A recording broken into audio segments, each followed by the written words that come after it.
absolutely loved about living in France that a lot of Americans hate when they first move there, but many of them, if they stay long enough, they eventually come to like it, is their ability to strike.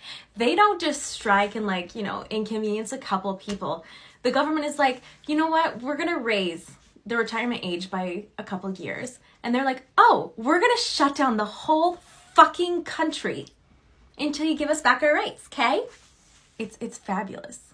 And at first, I would get so anxious because of how American society is run and how dependent and how punished we are if we don't follow rules and follow through. So if I couldn't get to my job, for example, in France because the buses were on strike, I was panicking and I'd call my employer I don't know what to do, almost in tears, I'm so sorry, I'm doing my best. And they'd be like, I'm not coming to work either. There's a strike. How are we expected to get to work? We'll just call the parents and tell them don't bring your kids today. And I'd be like, what? It was fabulous after I got used to it.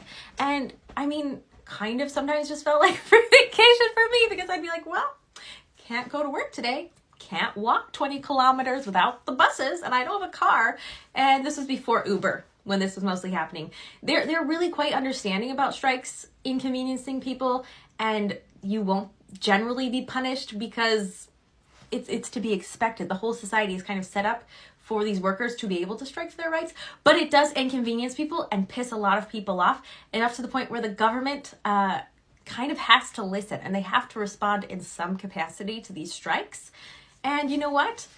They're pretty good at getting workers' rights. Workers' rights in France are significantly superior to workers' rights in the United States and Canada. But guess how their economy is doing with all these strikes and all these workers' rights? Let's see how France's economy is doing. With a minimum of 5 weeks paid vacation for employees every single year and a retirement age of 62 currently, France is the 7th largest world economy, the 3rd largest in Europe, which, considering their population size and how many rights and privileges their workers have, it's incredible. Just to be clear, I don't think that we should judge a country entirely by their economy. An economy is not an indicator of a quality of life by any stretch of the imagination, but this American rhetoric of, oh my gosh, if we give people a week paid vacation guaranteed, the entire economy will just collapse.